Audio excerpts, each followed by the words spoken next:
যেই মজা মায়ের হাতের ছোঁয়া লাগা রান্নার ভিতরে আছে, ঠিক কিনা কথা বলেন? মায়ের হাতে আল্লাহ কুদরতের মরিচ, কুদরতের মশলা, কুদরতের তেল, কুদরতের পেঁয়াজ, কুদরতের রসুন সব দিয়া মায়ের হাতটারে আল্লাহ বানাইছে। ওই হাত দিয়া লবণ ছিটাইয়া একটু মাইখা দিলে মনে হয় যেন জান্নাতি খাওয়ার খাইতেছি। যাদের এখন নাই দুনিয়াতে তারা আর খেতে পারবে না।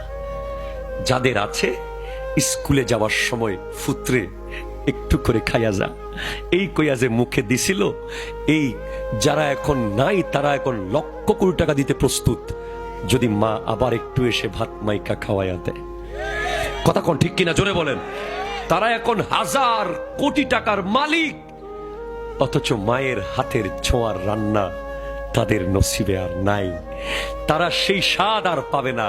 তো তুমি মাত্র 5 মিনিটের পরিচিত ওয়েটারকে তোমার সম্মান বাঁচানোর জন্য দিয়ে দিলা 1000 টাকা, আর তোমাকে ওয়েটার তো নিজের হাতে খাওয়াইও দেয় নাই, কুলেও নেয় নাই, কাঁদেও নেয় নাই, আকাশে তারা দেখিয়ে দেখিয়ে খাওয়ায় নাই, পাখির গান শুনিয়ে শুনিয়ে খাওয়ায় নাই। আর মা তো তখন তোমাকে খাওয়ায়, ওয়েটার তখন তোমাকে খাওয়ায়, বিবি তখন তোমাকে খাওয়ায় যখন তোমার পায়ে বুট, তোমার গায়ে শুট, তোমার পকেটে নোট। আর মা আর বাপের দিকে আসবো, বাপ নিয়ে অনেক কথা আছে আমার। মা তো তখন তোমাকে খাওয়ায় যখন তোমার পায়ে বুট ছিল না, জুতা ছিল না, স্যান্ডেল ছিল না, তোমার পাটা জমিনে সোজা হয়ে দাঁড়াইতে পারত না, তখন তোমাকে মা খাওয়াইছে। তোমার গায়ে কাপড় ছিল না, তখন তোমাকে মা খাওয়াইছে।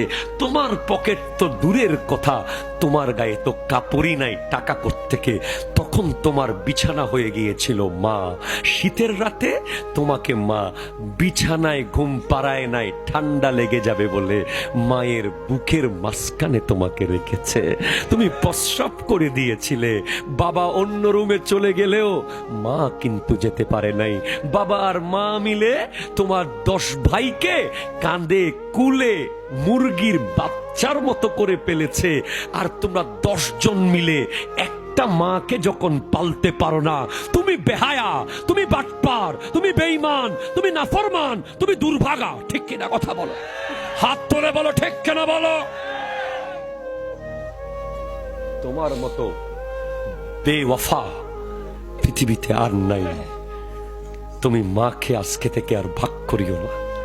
তুমি ওই রিক্সাওয়ালাকে গিয়ে জিজ্ঞেস করিও, রাতে 2টা বাজে রিক্সা চালান কেন ডেমরা মোড়ে?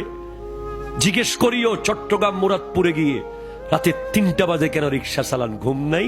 কইব সংসারটা একটু বড়, লগে মা আর বাপ আছে, তাগর লাগে একটু কষ্ট বাড়াইয়া করি, একটু খুশি রাখার চেষ্টা করি। আর তুমি মাস্টার্স পাশ করে তোমার মা বৃদ্ধাশ্রমে, তুমি ডাক্তার। আজকে দেখলাম একটা ভিডিও, 2 সন্তানকে ডাক্তার বানাইছে, মারে নিয়ে রাখছে বৃদ্ধাশ্রমে। কত বড় ব্যাককল, বেঈমান, বাটপার। ঠিক কিনা কথা বলে?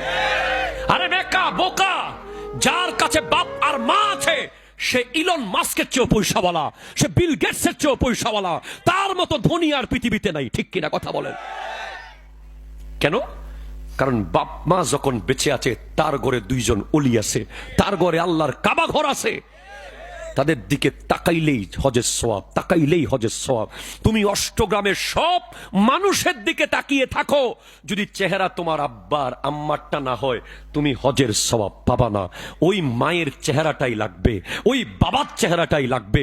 যতবার তাকাইবা ততবার হজের সওয়াব পেয়ে যাবা। খবরদার বাবা, ওরে বাবা রে, বাবা তো প্রতিদিন চাকরি ছেড়ে দিতে চায়, প্রতিদিন চলে আসতে চায় অফিসটাকে লাথি মেরে। বসের ঝাড়ি, কত প্যারা, কাজের উপরে কাজ, অফিস টাইম শেষ হওয়ার পরে আবার কাজ। বাবারা কত জায়গায় কত জনের লাঞ্ছনা স্বীকার করে